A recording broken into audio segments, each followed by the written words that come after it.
మీ ఎలాంటి వ్యాపార ప్రకటనలకైనా వెంటనే మా ఛానల్ సంప్రదించండి. ప్రస్తుతం మనతో పాటు ప్రముఖ ఆధ్యాత్మికవేత్త, జ్యోతిష్య వాస్తు పండితులు, లలితాదేవి ఉపాసకులు బ్రహ్మశ్రీ నానాజీ పట్నాయక్ గారు ఉన్నారు. గురువుగారితో మాట్లాడదాం. నమస్కారం గురుగారు. శ్రీమాత్రే నమః.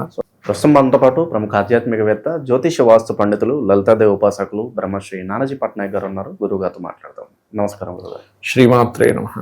జూన్ నెల విశేషంగా సింహరాశి వాళ్ళకి ఈ నెల ఏ విధంగా ఉండబోతుంది? వీళ్ళు ఎలాంటి జాగ్రత్తలు తీసుకుంటే విశేషంగా ఈ నెల కలిసి వస్తుంది అంటారు? జూన్ మాసంలో ఫస్ట్ ఆఫ్ ఆల్ ఏంటంటే రాశిలో కేతు ఉంటున్నాడు వీళ్ళకి. ఇది ఇప్పుడే కాదులేండి, నవంబర్ వరకు ఉంటాడు.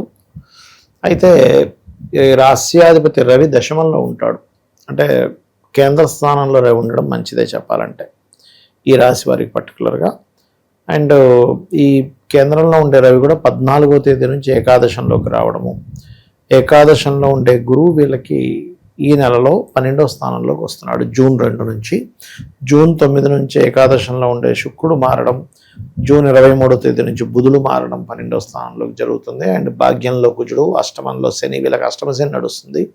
అండ్ సప్తమంలో రాహు ఉండడం. ఇంకా చంద్రుడు అయితే 12 రాసులు తిరుగుతాడు తెలిసిందే.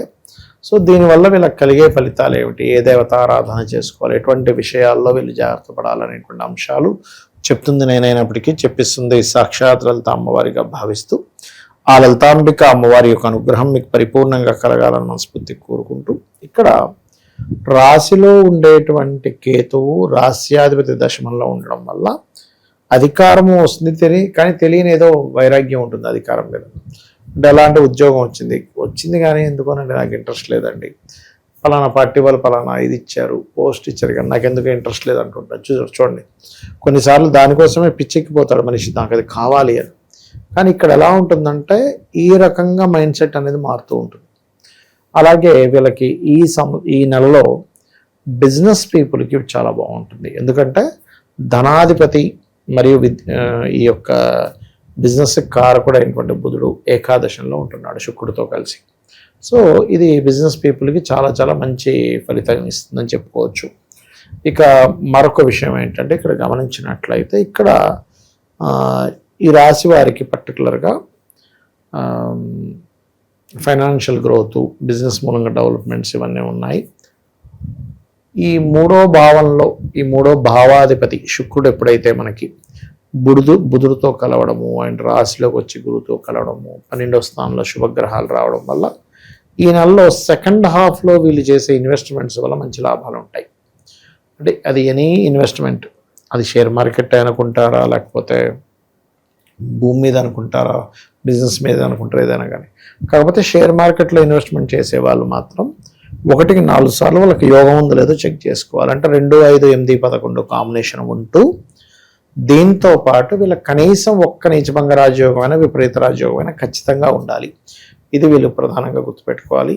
భూముల మూలంగా ధనం వస్తుంది ఇప్పుడు ఈ మంత్లో వీళ్ళకి.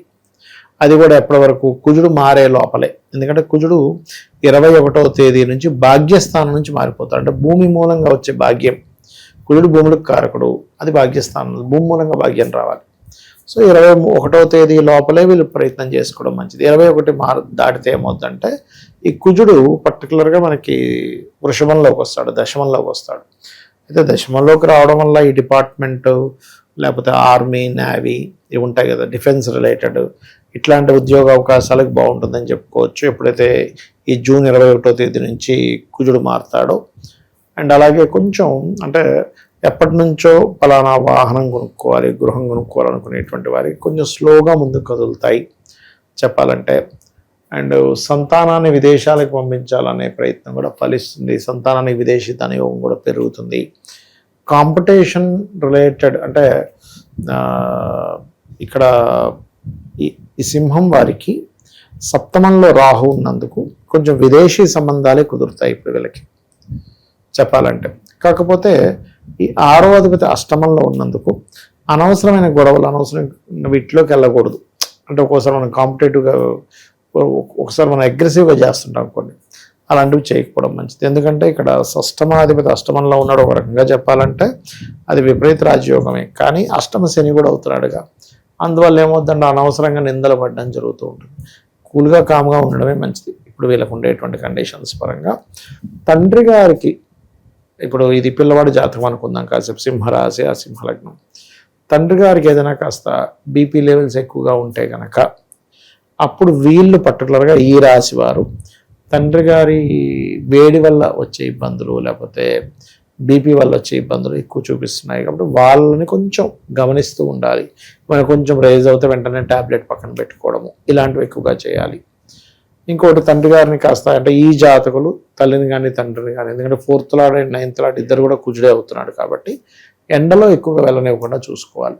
చెప్పాలంటే ఇప్పుడు మధ్యాహ్నం లోపల ఏ వర్క్ అయినా కంప్లీట్ చేసుకుని ఇవి కంపల్సరీ, ఇది ప్రధానంగా పాటించాలి. ఎందుకంటే వీళ్ళకి కూడా 21వ తేదీ నుంచి ఎప్పుడైతే కుజుడు వృషభంలోకి వస్తాడో రాశిని వీక్షిస్తాడు. ఆల్రెడీ ఇప్పుడు వీళ్ళ కేతువు రాశిలో ఉన్నాడు, నెక్స్ట్ రాశిని వీక్షించినప్పుడు ఏమవుద్ది, ఇంకొంచెం దాని ప్రభావం పెరుగుతూ ఉంటుంది. కాబట్టి ఈ జాగ్రత్తలు తీసుకోవాలి. ప్రమోషన్స్ అయితే లభిస్తాయి, అందులో ఎటువంటి సందేహం లేదు. కొన్ని పుణ్యకర్మలు చేస్తారు, కొన్ని తీర్థయాత్రలు చేస్తారు, అలాగే కొంత గోసేవ చేయడం అనేటువంటిది మంచిది. అందులో ముఖ్యంగా వీళ్ళు నల్ల ఆవులు ఉంటాయి, నల్ల ఆవుకి ఏదైనా తినిపించడము చేయడం అనేటువంటిది మంచిది. వీళ్ళు కాలభైరవుణ్ణి కానీ కాళీని కానీ లేకపోతే కాలరాత్రి సాధన చేయడం అనేటువంటిది మంచి ఫలితాలు ఇస్తుంది. ఎందుకంటే అష్టమ శని ఉంటూ ఆ అష్టమంలో ఉండేటువంటి శని పంచమ స్థానాన్ని వీక్షిస్తున్నాడు. సో ఎప్పుడైతే అష్టమంలో ఉండే శని పంచమ స్థానాన్ని వీక్షిస్తాడో ఇది ఇటువంటి రిజల్ట్ అనేటువంటిది ఇవ్వడం జరుగుతుంది. కాబట్టి ఈ విషయంలో జాగ్రత్తగా ఉండాలి. వివాహ సంబంధాలు కూడా ఎలా అంటే విదేశీ సంబంధాలు కుదరడము, లేకపోతే డిఫరెంట్ క్యాస్ట్లో ఉండే సంబంధాలు కుదరడము ఇట్లాంటివి ఇస్తూ ఉంటాయి. కొంచెం కొత్త ఫ్రెండ్స్, కొత్త ప్రేమ వ్యవహారాల విషయాల్లో కొద్దిగా జాగ్రత్తగా ఉండడం మంచిది. ఎందుకంటే ఎంతైనా శని పంచమ స్థానాన్ని వీక్షిస్తున్నప్పుడు ఏమవుద్దంటే ఈ ప్రేమ వ్యవహారాల మూలంగా వీళ్ళ కెరీర్ని వీటిని పాడు చేసుకుంటూ ఉంటారు. కాకపోతే వీళ్ళు ఏంటంటే ఆల్ ఆఫ్ సడన్గా జాబ్స్ మారుతారు కూడా అష్టమంలో శని ఉన్నందుకు. ఈ విషయంలో తొందరపాటు నిర్ణయాలు అయితే పనికి రావు అనేటువంటి చాలా స్పష్టంగా చూపిస్తుంది. కాకపోతే ఎప్పుడైనా లగ్నంలో కేతు ఉన్నప్పుడు ఏంటంటే నిద్ర లేచిన వెంటనే కొంచెం గణపతి ధ్యానంతో కనుక లేచినట్లయితే అన్ని విధాలా వీరికి బాగుంటుంది. గురుగారు, శత్రువులు ఎక్కువగా ఉన్నారు, మనం అభివృద్ధి చెందుతున్న శత్రువులు చూడలేకపోతున్నారు, ఏదో ఒక రూపంలో దిష్టి తగులుతుంది, చాలా మంది బాధపడతారు. ఇలాంటి వాళ్ళు ఏం చేస్తే బాగుంటున్నారు? సింహం వారికి నిజంగానే ఇప్పుడు శత్రువులు పెరుగుతారండి. ఎందుకంటే శత్రుస్థానాధిపతి అయిన శని అష్టమంలో ఉన్నాడు. దీర్ఘకాలిక శత్రుత్వాలు అంటే ఎలా ఉంటాయంటే ఒక మాట అనుకున్నారు, ఒకటేదో అయింది, అది కంటిన్యూస్గా ఇంకా అది అలా అవుతూ ఉంటుంది. ఎట్లా అంటే వీడు వదిలేటట్లేట్రా బాబు, ఏంట్రా బాబు శత్రుత్వం అన్నట్టుగా పెరుగుతూ ఉంటుంది. అందుకని వీళ్ళు కొంచెం అష్టమ శని జరిగేటప్పుడు ఎప్పుడు కూడా ఎక్కడా ఎవరితోని కూడా అనవసరమైన మాటలు మాట్లాడకూడదు. అది అనవసరంగా మాట వల్లే వస్తూ ఉంటుంది అంతా కూడా. రెండవది ఓం అనాకలిత సాదృశ్య చుబకశ్రీ విరాజితాయ నమః మంత్రం చేసుకోవడము, కాస్త అభిషేకం చేసుకోవడము, లేకపోతే ఎక్కువగా హోమాలు చేయడము. ఎందుకంటే భాగ్యాధిపతి భాగ్యంలో ఉన్నాడు వీరికి. ఎంత హోమాలకు అటెండ్ అయితే అంత మంచిది చెప్పాలంటే. అలాగే పెరుగన్నాన్ని బలిగా పెడతారు. గుమ్మడికాయ కానీ, నిమ్మకాయ కానీ, కొబ్బరికాయ కానీ ఇలాంటివి అమ్మవారికి నివేదించడము. అండ్ పెరుగన్నాన్ని ఒక ఇస్తరాకులో వేసి బలిమంత్రం చెబుతూ బలి అంటారు, దాన్ని పెట్టి దాన్ని పశుపక్షాదులకి ఫుడ్గా వేస్తారు. ఇలాంటివన్నీ కూడా చక్కగా పనిచేస్తాయి వీరికి. అండ్ గూడాన్నాన్ని నైవేద్యంగా పెట్టడం, దాన్ని ప్రసాదంగా చేసి గూడము అంటే బెల్లం వేసినటువంటి పదార్థాన్ని ప్రసాదంగా చేసి పంచడం, ఇవన్నీ చక్కగా పనిచేస్తాయి. ఓవరాల్గా ఈ మాసం వీళ్ళకి ఏ విధంగా ఉండబోతుంది, ఎలాంటి జాగ్రత్తలు తీసుకోవాలి, మంచి విశ్లేషణ అందించారు. ధన్యవాదాలు. శ్రీమాత్రే నమః.